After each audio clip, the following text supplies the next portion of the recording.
Welcome back in to the Long Shot podcast. We are joined by a guy who has done it all over the globe. First in Australia, where he was the NBL Rookie of the Year and an NBL champion. Then in Spain, a two-time Spanish League champ in Barcelona. Then it was off to Israel, where he won the Israeli League with Maccabi Tel Aviv and went on to be a EuroLeague champion as well. The theme is clearly that you win wherever you go. And then now he's in Utah, where he has his sights set on another championship and is a huge part of the best record as of now, at least in the NBA, the Utah Jazz. And as they look to make a championship push, he is undrafted, like myself, and in my opinion, one of the most underrated players and underappreciated players in today's NBA. So welcome, Joe. Thanks for joining us. Thank you. That was I've had some intros. That was right up there with them. No, we try to cover all the bases, shine some light on all you've accomplished. Like I said, I think the biggest takeaway is that you've won everywhere you've been, and Utah is no different. So actually, I want to start by asking and kind of telling people that we were originally scheduled to do this interview a few weeks back. And we were ready to go. And I'll also say this: you are one of the more punctual players in terms of just being on top of it, and I greatly appreciate that. And we had it all lined up. I think you were flying to Memphis, I believe, and you hit me, I don't know, 3 or 4 hours before we're set to do this interview. And you're like, hey, man, I'm going to have to push it back.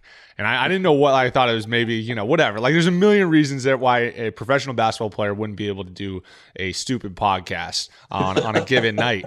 And you turn out to have the most legitimate of any I've ever heard, which was that you guys had this plane incident. So could you just shine a little bit of light on that, please?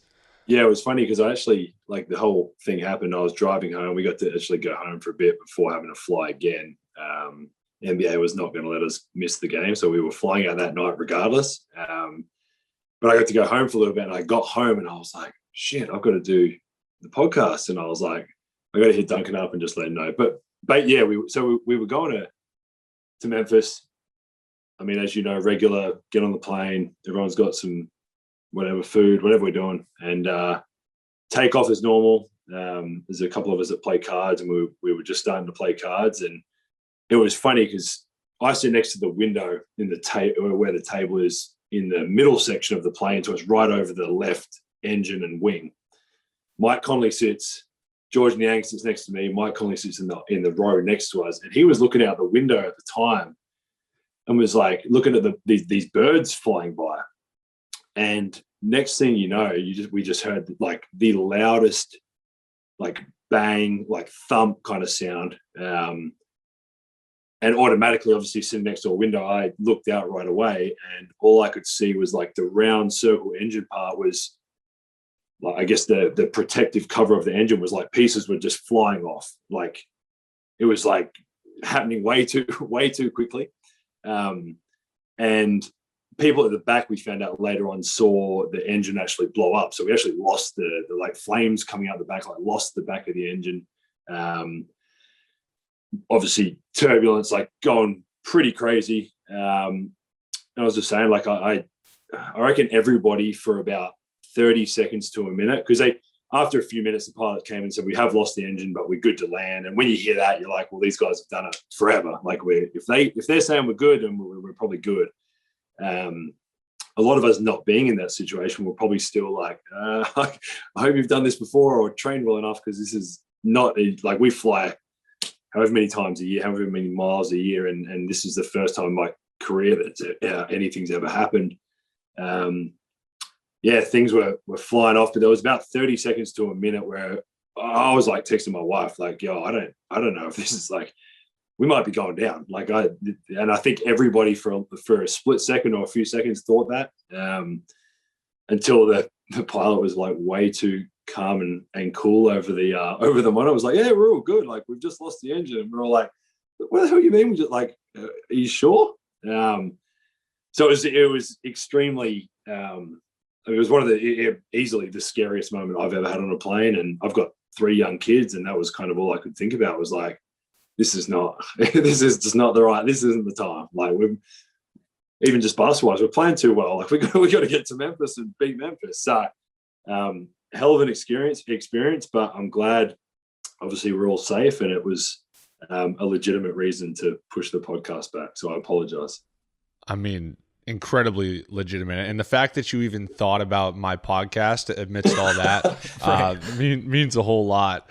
But so I actually, when I was in college, we had something not quite as bad, but we were taking off and our plane got off the ground and then just came right back down, crashed. We had like emergency crash, that sort of thing.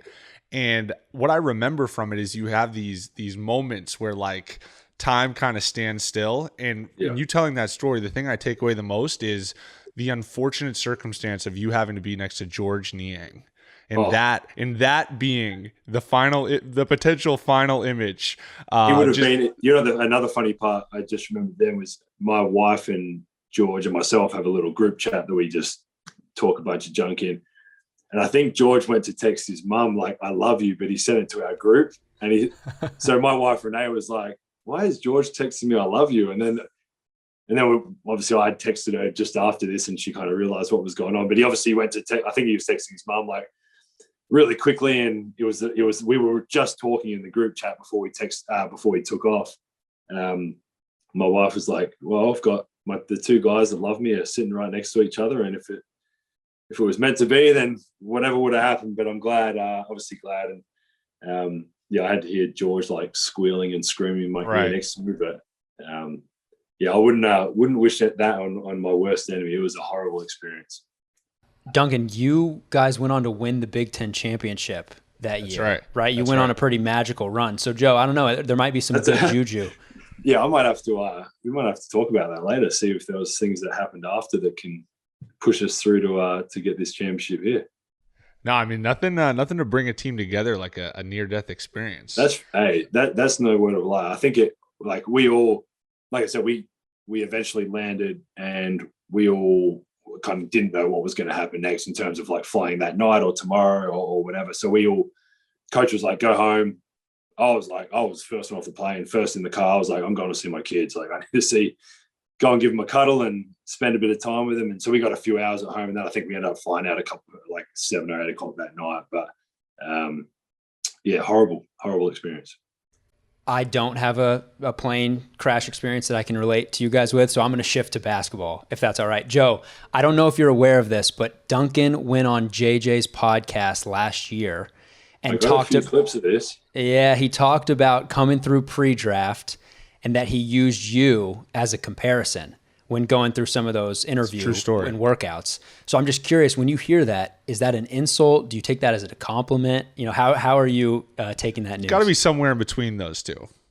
No, the funny thing is like, I mean, there's no question that you're a way better shooter than me. Like, no, because I don't like I shoot a good percentage and I have a few years in the league. Like, it's not like, but I don't see myself at all as a shooter. Like, to me, if I'm thinking basketball and I think shooter, I think like yourself, JJ, like guys that are rip hammering or coming off these pin downs, and like that's like, I want to play pick and roll and get my team like try and pass. And shooting's like kind of just, the funny thing is with the shooting is my first year in Utah, I was undrafted, was 27 years old, trying to make the team, and Quin sat me down my rookie year at 27 and said, if you want to get on the court and stay on the court, I need you to play defense, and I want you to like sprint to the corner and shoot threes.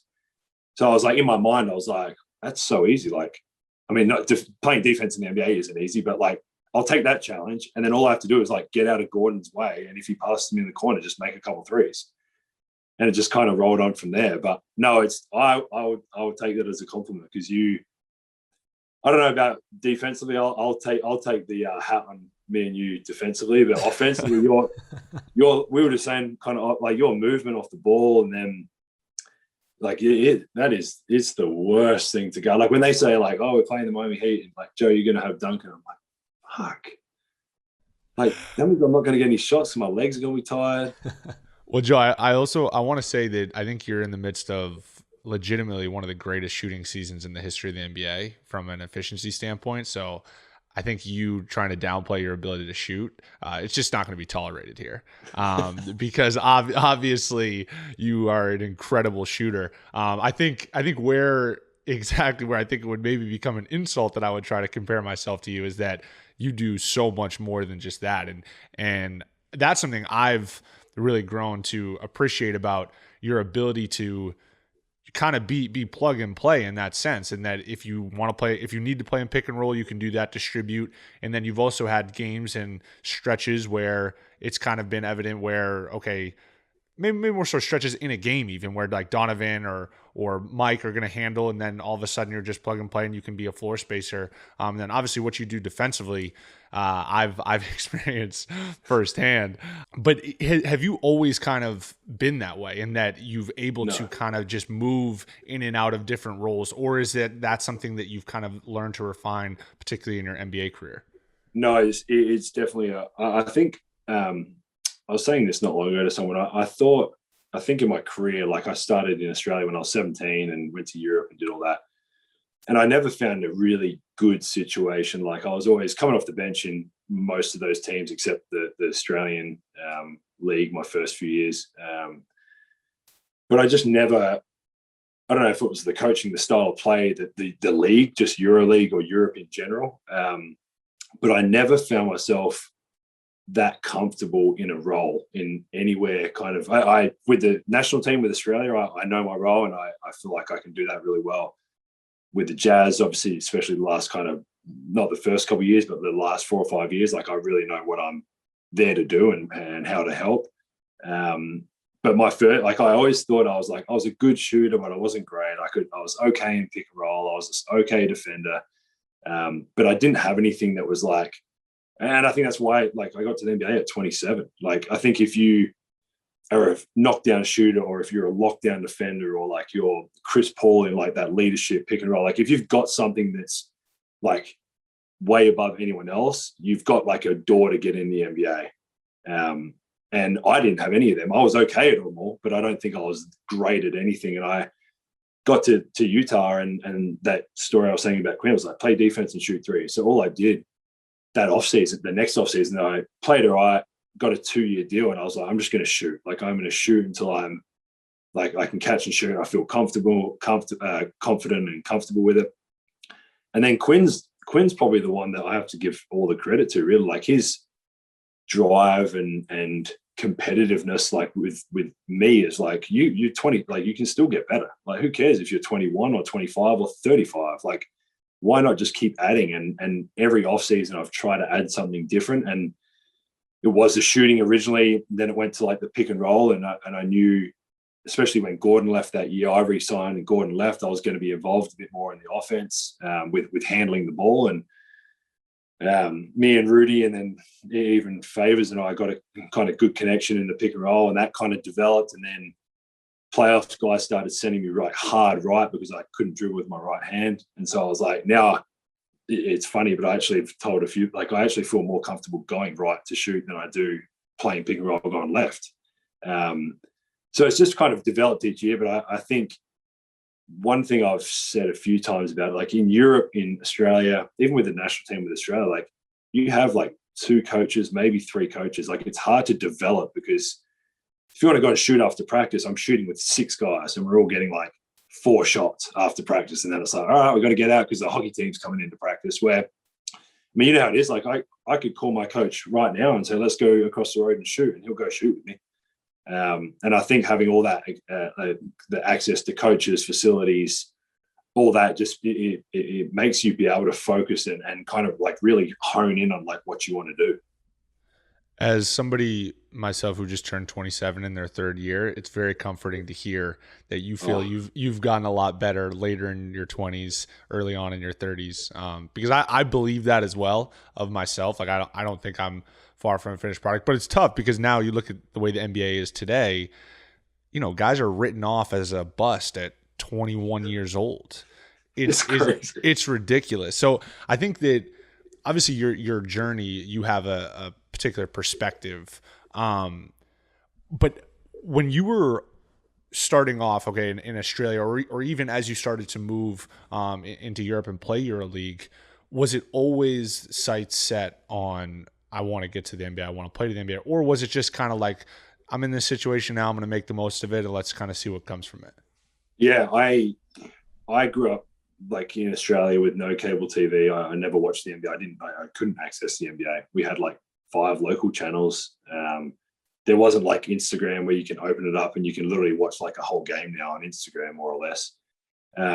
So I never really watched it. So I grew up in Adelaide, and the local team, Adelaide 36ers, had a guy called Brett Maher, who was the captain and the best player on that team. And I wanted to be Brett Maher. Like, I wanted to play for the Adelaide 36ers and be Brett Maher, which now if you saw this guy, it's like he's a firefighter, I think, in Adelaide still now. Like it. Unbelievable. And he played for Australia. So my whole thing growing up was like, I need to play for the 36ers and I want to play for Australia. And kind of got there, and I was able to go to the Olympics when I was 20, kind of like ticked that off and wanted to do more with that. And then had a European passport, which obviously helps going to Europe if players are local and not as an import, which is kind of opens up 3/4 more jobs than what there is as an import. And it just kind of like kept going. Like I went to a really small level team in Spain. I played really well. And then Barcelona bought me out. I was like, by that like mid-20s, I was like, well, maybe I could make the NBA. Like I'm not, if I had to play in Europe the rest of my life or back to Australia, like I would be completely happy. Like it's not like, I'm very appreciative that I got here and now like life-changing things have happened. Like the contracts you sign, the money involved, like my family and everything that happened, I'm proud of it, and it's something I don't take for granted. But if you told me I'd had to play like 10, 15 years in Europe and go back to Australia, like I would have been fine. I would have been, you had to play basketball for a living at the end of like it's and I think that now, like I still think about that now. After my first year in Utah, all I wanted to do was get a 2-year deal so I could get the pension. And I was like, if I get the pension, get 3 years, at least I got something coming in, and then I'll just go to Russia and play and make like, you can make good money in those top level teams. Like I'll just go back there, play a few years and then go back to Australia. But obviously things turned around and I was able to kind of stick over here and develop into a role and a starter and all these different things. But yeah, it was never like that kind of, I don't know if it's the cliche or whatever the word, but like the posters on the wall of basketball player. Like I loved playing, but it wasn't like the end of the world for me. Like it was just something I really loved doing. And I think I've carried that through. Like I feel like I've got very good perspective of like, an article just came out today. I said, it's just fucking basketball. Like I've got so much other stuff with my kids and my wife and Jacob's autism and all these other things.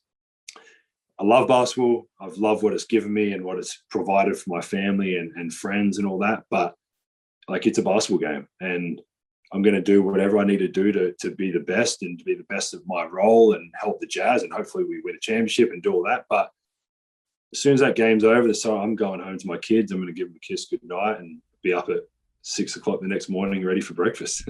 I'm just curious because I've learned this particularly early on in my career when I was really trying to like break through, where you lose that perspective and so like an NBA game feels like life or death, and whether you shoot, you know, whatever 1 for 7 or 5 for 7 is like determines your entire outlook on legitimately everything for the next 24 hours until the ball goes back up again. Have you just always kind of had that perspective, or is that something that maybe recently, as you've kind of solidified yourself and become just kind of like a staple, particularly in Utah, is that something that's just kind of come to you naturally, or have you always had it?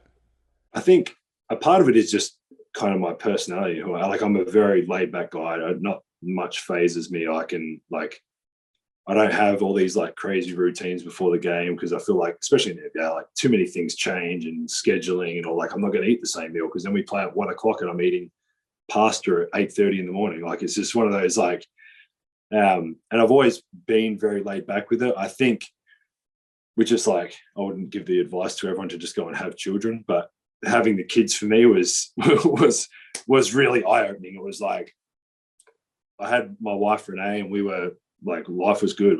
We were happy and just kind of chilling as mid-20s, and we had twins. Like we have, all of a sudden we've gone from like myself and my wife to like these 2 little babies, just like laying around in the house everywhere. And it's like, holy shit, like it's not about me. It's not about her anymore. It's about them. And I think that really, like what I was saying before, it's not like I didn't care. Like if I had a bad game, I would go and watch the game that night and I would analyze it. I'd be like going into the gym early the next day to get more shots up and do all that.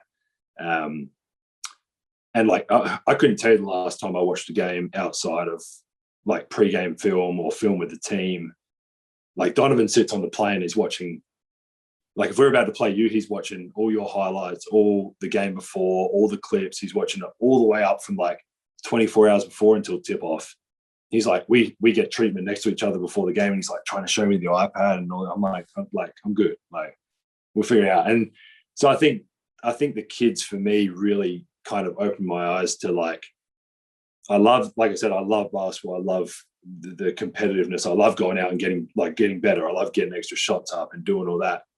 But as soon as I walk out of that arena, like it's purely 100% about Renee and the kids. Like I need to be there for them. And I think kind of opening another door to that was the diagnosis with Jacob when we found out 2 years ago that he had autism. And it was like, now I like, not that I wasn't there anyway for my kids, but now I like really need to be there for my kids. Like Jacob needs extra attention. And then you get in this thing where you're so focused on like, Jacob needs this, Jacob needs that. And he's got a twin sister that like, I can't forget about her as well. And then, our scheduling, like we're never home anyway. So I'm like, I've got to make sure my wife's all right too. Like there's so much more to it now. Like just my daily life than what it used to be. Like me and Renee would get up and go out for breakfast and hang out and do all that. So those things definitely, I told George, I was like, you're a mess. Like if you just go find a girl and have a kid, it will settle you down and it'll probably be worse for him. Say don't advise, George. That's why I've said this. I brought it up I spoke to a college team this summer about it, and they were asking me like a similar question, and I said the same thing. I'm like, I'm not advising you to do that, but I think it kind of goes along with like finding that passion or something outside of basketball that you are passionate about, the drive. Like we're doing this fundraiser at the moment, and it's so tiring, like getting these items and getting NBA, like you were saying, like getting NBA players to sign an email saying it is their signature. It's like chasing my children around the house. Like it's hard work. But it's like, I've got to do it. Like I've got to do it. I don't care if it's game day. I don't care. Like I've got to do this because the money that we're raising is going to help so many families and children that it just kind of drives me to keep doing it. So yeah, that perspective is very, I think I've got it very well kind of broken up between basketball and life. And I think it's helped me. I think it takes that pressure off a little bit to just go out. When I know that Renee and the kids are right at home, charity stuff's good, we're doing all that, I can just go out and play freely and have fun doing it. Because I mean, I like to talk shit and have fun and smile out there. And I think that's the best way for me how to do that. I think there are a lot of beautiful reasons to have children, but yeah, adding an extra step or stage to your basketball game might be top of that list. I can't wait till we get to see that evolution for Duncan. So thank you. I'm taking notes over here for sure. But Joe, you bring up a really interesting point, which is your ability to sort of change personality in between the lines. And that's something that Duncan has talked about on this podcast before. Does that become harder now, when you're a parent? Because like you said, you're doing so much now outside of the game with the foundation and with your family and with the autism awareness, but you are that notorious shit talker on the court. Did it like, was it hard for you to find that fire again on the court to be that guy? Like, did it soften you up a little bit? No, it's funny. And I get the question all the time about like, do you go into a game like, or you're playing Duncan, are you just going to go like, it's like I'm like at home Googling like dirt on Duncan Robinson, trying to like, I've never in my life, in my career, especially basketball, like gone into a game like, all right, we're playing player X and I'm going to say this to him and get him like, it just like, I feel like a part of it comes to me a little bit. Like, I feel like, I don't know, like it like gravitates towards me a little bit. And obviously I'm not afraid to like say something back or like, I don't have a problem doing it. Like one of the first ones I ever got into it with like multiple times was Jimmy. Like every time we would be like getting double technicals, getting like, it was kind of getting ridiculous. It was like, I remember one time in Utah, I tried to like beat him over a screen. He like just ran straight through the middle of me, and I fell down because he's a big dude. I went straight down, and he stood over the top of me, and I was like, holy shit, my life's about to be over. Like he's like standing over. He was mad as hell, and I'll always thank Trevor Booker. Trevor Booker came and like tackled him out the way for me.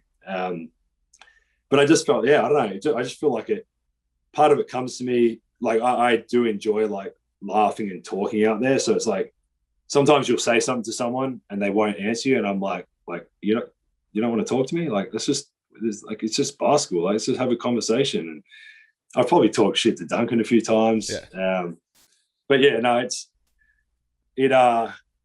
it hasn't changed. Cause I think when, like I said, like as soon as I walk off the court and get changed and leave that arena, like I'm thinking about the kids. I'm not going home and talking shit to the kids or swearing at the kids or anything like that. It's, I am a bit of a different person, obviously, around my kids. But I think once you get on that court or arena or whatever you do as a sport, you can kind of be whoever you want to be. And that's just my personality. I think I'm better when I am having fun and enjoying it like that.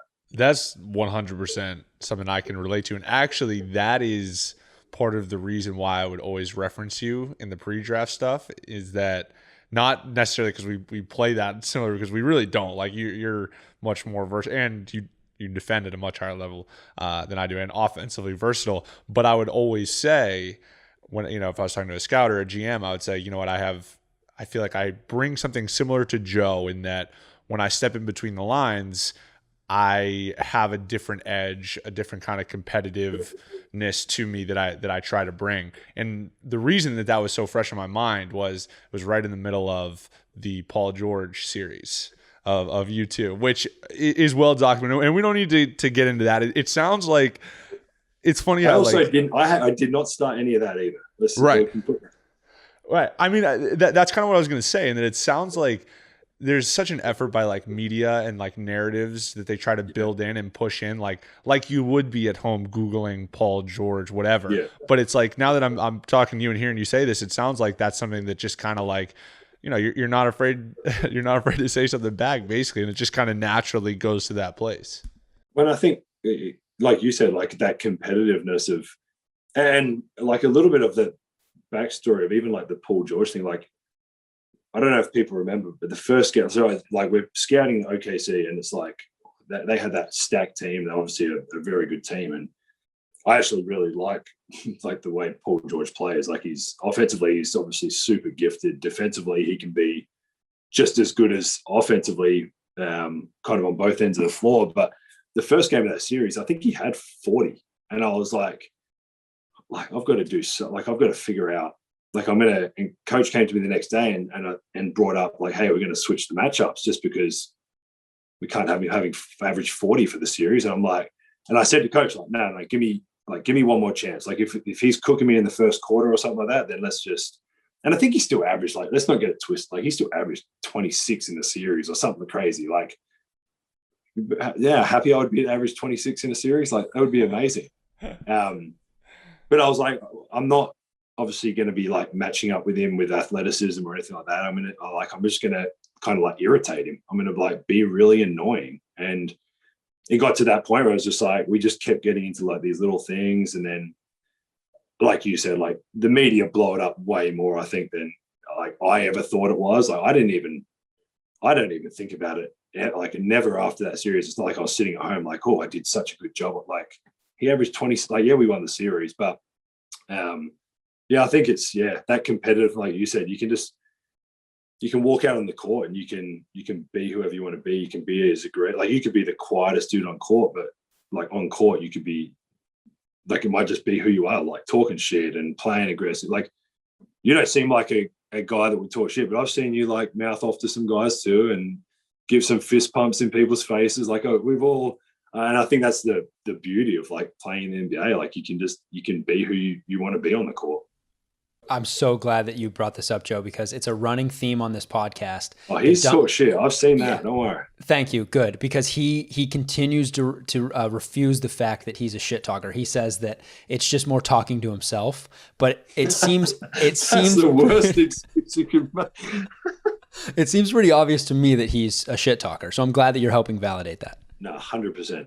It for me, and I've made this point a couple times, but I always try to be calculated in it too, in that there are some people that if you take it to that place, it's not going to end well. At least for me, and I have a certain level of awareness of like, all right, if I poke the bear on this person too much, like it's just not going to end well for me.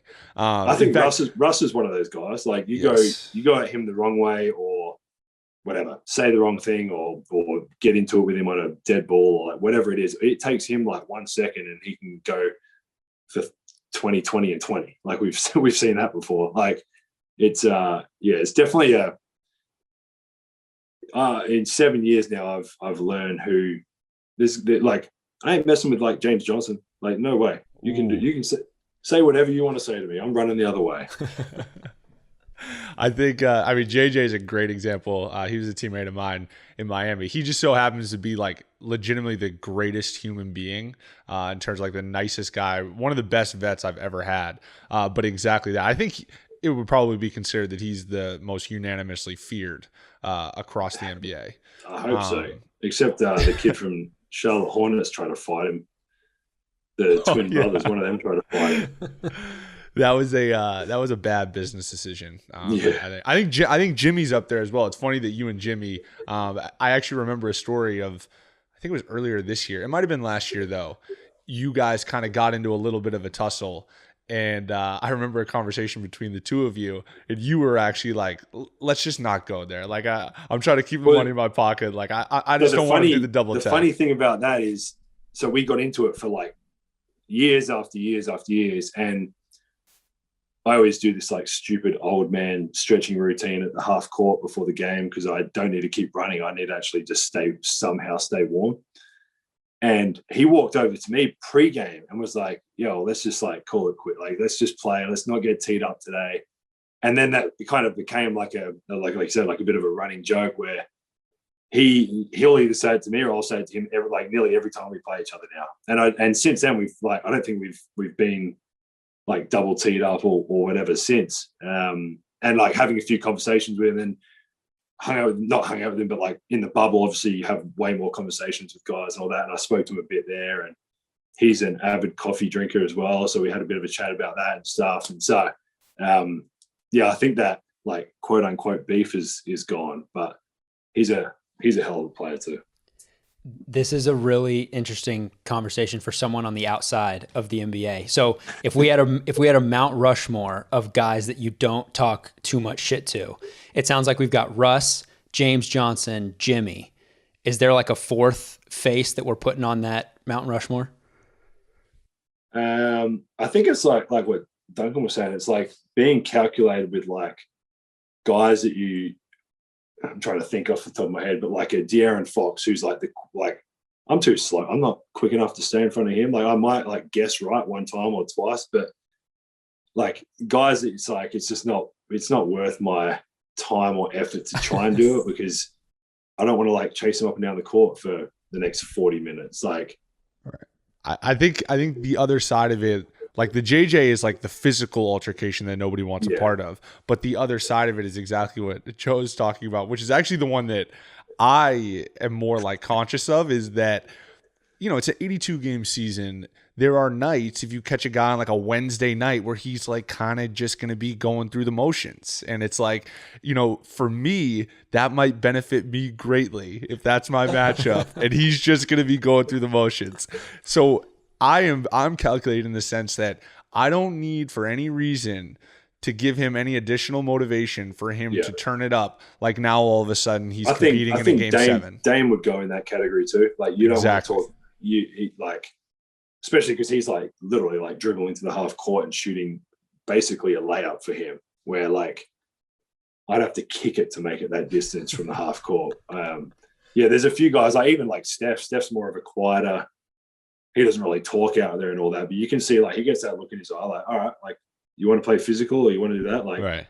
I just read it. I think he had a quote today or yesterday that said like, when people say to him, like, stop, you do it too. Like, stop running around, like stop moving all the time. He's like, it's like to me, that's like cool. Cause I know you don't want to chase me now. So now I'm going to run even more. And he's built to do that. That's what he does. And it's what he's done his whole career. But Yeah, there's definitely some battles that you just leave alone.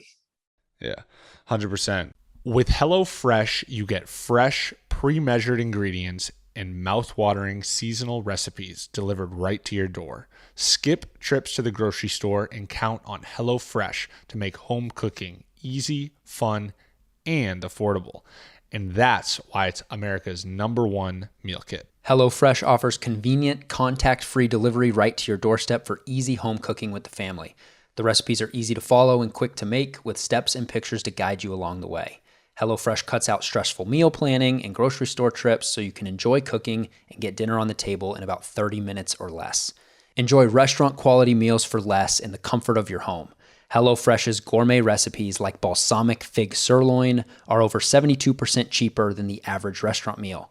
No, Dave, it really is easy to follow, because if I can cook, then it's easy to follow, because I can't cook at all. But I can cook when it comes to HelloFresh, and the food is actually delicious. I've pieced together some meals. It's both delicious, and of course, the nutritional value is there as well. So I strongly recommend HelloFresh for your next meal service. I don't think you'll be disappointed.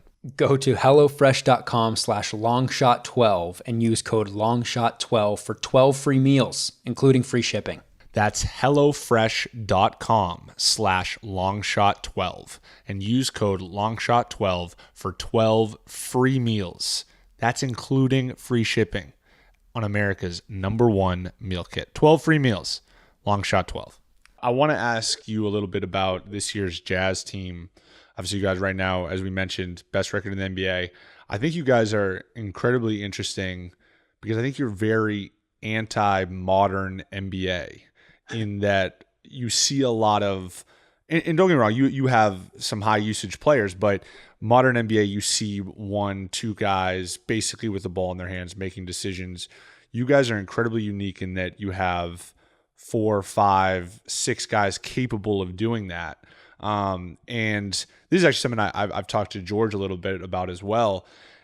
There's this idea of, and this is all professional sports or just sports in general, people talk about sacrifice a lot, and how sacrifice is really easy when it's not you who has to make the sacrifice. But I think in your case, you guys are all sacrificing a little bit in that you have guys that could maybe be elsewhere or could have a little bit more of a role, but you're able to make it work. Can you talk a little bit about just that team dynamic and what makes you guys so connected on both ends? Yeah, I mean, I think the first thing that comes to my mind when people bring this up is like we just kept getting we were getting swept, or not swept, but like first round, second. I think we went to the second round at one time. Like, and it's, I mean, you've been the NBA 3 years now, 4 years. It's not fun when you're at home when you're watching everyone else play. And I think a part of that is like if you're not willing to sacrifice, like I could go to. Oh, I could have signed when I signed my bigger deal. Like I could have gone somewhere else to like some shitty team and had a bigger role and like maybe shot the ball more and all that. And even when I signed, we were obviously hopeful that Gordon was going to come back and all that.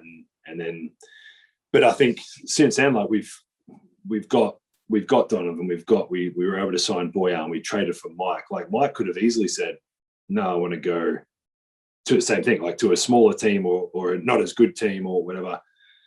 And he was like, he wanted to come and he wanted to not take a lesser role, but like he's not playing a 2-man game with Marc Gasol every single possession now. Like, right.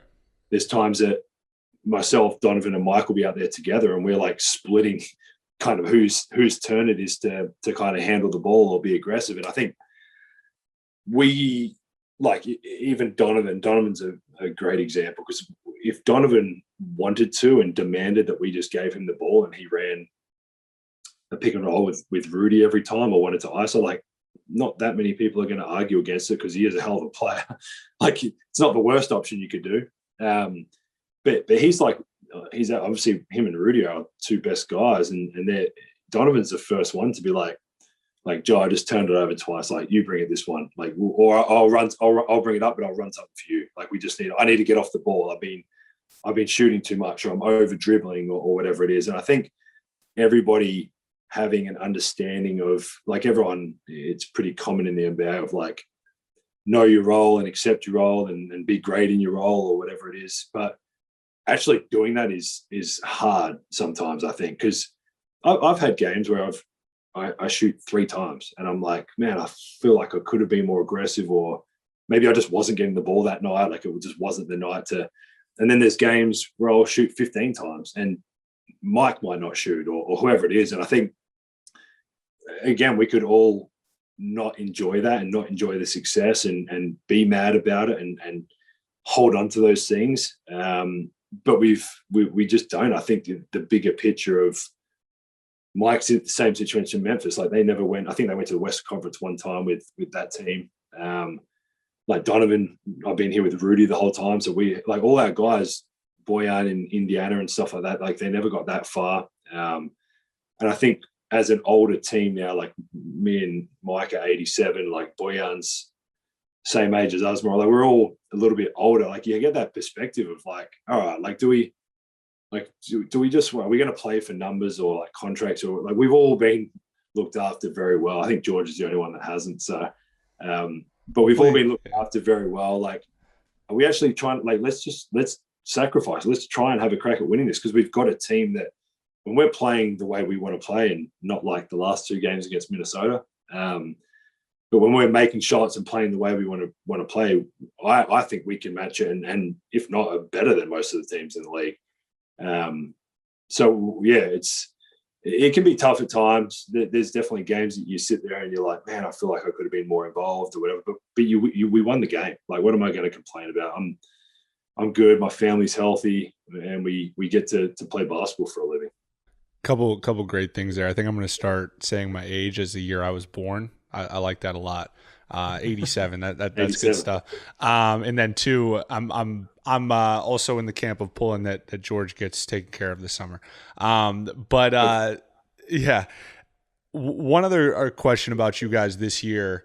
I can only imagine, because I've seen it here and there in spots of, you know, you get compared to like the Budenholzer Hawks, who had the best season in the NBA and, you know, can't get it done in the playoffs, which is like, that all those narratives are always going to exist until like, it's like that thing of like, until you win it, you're always going to be the guy who can't win it. And the same thing for a team. Like, it's just like, it's kind of like these stupid things that exist within one like team wins every year. Right. Exactly. And I think it's just totally overlooked at like how, like, you could very well be the best team in the NBA, as you guys have been all year, and maybe not win it, because winning it and beating a team 4 times, you know, in 4 straight series is really, really hard to do. Do you guys like hear that stuff? Is it just tuned out, like the regular season stuff, or is it just kind of like, you know what, like, let's just wait and see, like, we know what we are when the playoffs come around? Yeah, I mean, we definitely. I mean, I think in this day and age, it's like impossible not to read and see things at times. Like, you can, unless you just like have a flip phone and no internet and all that, like, you're going to read something at some point, even if you don't want to. And I think so everybody sees bits and pieces, and people that analyze teams and say that this guy's better than this guy, this team can't play in the playoffs because of a style or like whatever it is. And I think from our team's perspective, we've had a mindset all year of like, let's just keep getting better. Like, we weren't that great at the start of the year, with like, keep grinding, keep getting better, keep getting better as a team, keep figuring out what works, what doesn't work. I think every team this year's gone through some kind of like COVID or injury where you've had to like adjust, like you're missing important guys, or we're going through it now a little bit, like we're missing Donovan. Like, that's a huge piece for us not to have out there. And we haven't not had him all year. Like, he's been with our group all year. I've missed a few, Mike's missed a few. And I think our teams now without Donovan, it's like, all right, we'll find out. We've struggled the last couple of games. But like, we'll figure it out. Like, we're just going to keep getting better. And I think, I mean, as you know, you want to, like, you could be first, second, like, as long as you're playing your best basketball heading into the playoffs, I think that's what you want to be doing. I think sometimes teams are trying to manipulate seedings and all that, which I'm not like a huge fan of, because I think you're kind of messing with the juju a little bit. But like, it is what it is at times with that stuff. But if you're playing your best basketball at the time of the playoffs, whatever month it is, going into it, that's what you want to be doing. Because we know as our team, like when we're playing well, we're playing the way we want to play and not getting dictated by the team we're playing against, we can match it and beat any team in the league. When it's flipped, which I think every team goes through it, like when we know you want to come off these bloody pin downs and run around, if we can manipulate a way to like not let you do that, that's a big part of us slowing the Miami Heat down. Or if it's Jimmy or whichever player from whatever team, is obviously the scout that you read. So I think the style we play, I think it is, I mean, it's hard for teams to guard. I mean, we shoot a lot of threes. We are a good defensive team with Rudy as an anchor out there, and we're able to basically play our four guards and Rudy's and Derek Favors are both good at running the lane. So we've got we can get out and run, and four guys on the court at all times that are shooting basically over 40%. I think JC is the only one that isn't, but you're not going to leave JC open because he's not shooting 40%. That would be the silliest decision a team made. So I think we know as a team what works for us, and we the minutes these last two games, we didn't play this last game last night. We didn't shoot well. I think if we make 3 more shots, we probably win the game. But most of the time, if we dictate what we want to do, we feel like we're in a good position, and I think we'll be able to carry that over to the playoffs. So we'll start to wrap up here. You've been awesome and incredibly gracious with your time. We have a question that we ask all of our guests, and this is more pertaining to your story and your journey. Is there a specific moment or an experience that when you look back on your journey, you feel really had a great impact in terms of, providing a springboard or allowing you to shift some sort of perspective, which ultimately helped you get to where you are today? It might be, an opportunity, a break or a conversation or a relationship or something like that. Yeah. I mean, I think obviously it was a fortunate situation of being able to kind of meet Quin, and it's funny, you have all I don't know how many coaches you've had in your career. You have so many coaches in your career, and I've got a lot of respect for every coach I've had, and they've all helped me probably in some way. I'm probably doing something still today of something I learned from them all. But for me, meeting Quin and having him as my coach, I've never had a coach, and there's probably other coaches in the NBA like this, but never had someone that he almost believed in me more than I did.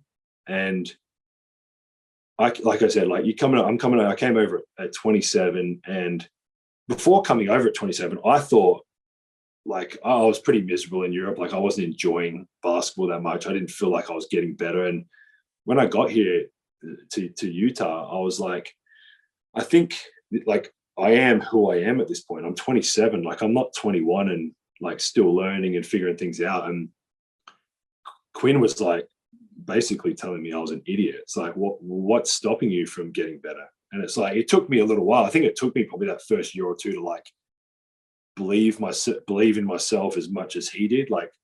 I remember situations in games my first couple of years where he would put me back in at the end of the game, for that last rotation of the last 4 minutes or 6 minutes or whatever it was. And I'll be no, don't put me in. Just leave Alec Burks, and he's playing really well, and whatever it is. And he's no, because you're going to make a big shot. And I'm 0 for 10 at this point or something. He's you'll make a shot. And I'm holy shit. If he believes in me, then I may as well think I can do something out there. So it's you end up going out there and things happen. But I've just never had someone that believed in me and gave me the confidence to keep getting better and to keep learning and kind of manipulating situations to let myself stay out there on the court. My first year, every single possession that I got switched on to someone, it was clear out, and I was not again. And it gets to the point and this is where it was kind of stand up for yourself. Don't let them. And it got all right, well, let's figure it out. So he's sitting down, we're watching clips, and like I said, I've just never had a coach that gives you so much confidence. I feel if he told me I could jump out this thing and land on the the Sacramento Arena is next door to me. Like, I feel like I could make the distance if he would be able to convince me enough that I'd be like, I could probably do that. Which is, I think it's pretty rare for, like, coaches, they want their players to be confident, but he's so bought into it and so passionate about it, like in the development side of things and all that, yeah, I mean, he'll forever. It'd have to be a miracle for me to have another coach that I would have on the same level as him. So I think that's something that I'll be forever grateful for of this situation. That's beautiful right there. And I can totally relate in terms of having a coach that believes in you, how that moves. That's all it takes, really. Like, yeah. If he didn't, and it was someone else here in Utah at the time, and maybe I was on a non-guaranteed or that, like, there's no way, like, I would be playing in some terrible country somewhere, like, miserable, and like I was so over Europe that it was like, I am not, like, I just didn't want to go back. Basketball wise, I love the lifestyle, like Barcelona and Maccabi, like great cities, people and all that, but to have a coach that was so determined to get me better and like make me believe in myself as much as he did, it was like, I guess I don't have a choice. I guess I have to think I'm okay. That's awesome. So that's great stuff. Let's get to our undrafted segment here. We can keep these brief and kind of quick hitters. But once again, so this is, we want the underrated, the underappreciated answer of each category. I'm going to start. Dave will go second, and then I'll wrap it up. My first one for you, we've talked a lot about you being the defensive stopper that you are. So give me the undrafted toughest matchup. So maybe not a superstar, but somebody who, you see you're matched up with them that night, and it's going to be a challenge. Yeah, it is tough. There's certain guys, like I think everyone goes to the, like, you could easily say the Chris Pauls, the Paul Georges, Kawhis, all that.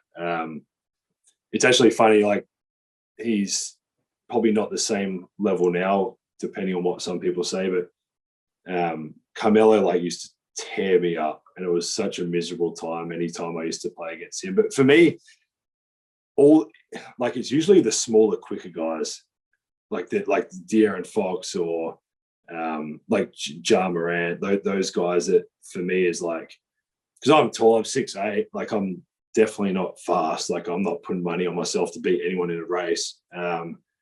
So it's like trying to kind of manipulate a situation against those guys that I can stay in front of them. Like Mike Conley, Memphis Mike, like, when we used to, like, I would guard him in, and I'm like, coach would be like, oh, you got Mike. And I'm like, God damn it. Like, yeah, so a few of those, like, smaller, quicker guys is the ones that I do not enjoy. We need an answer, though. We need a singular name.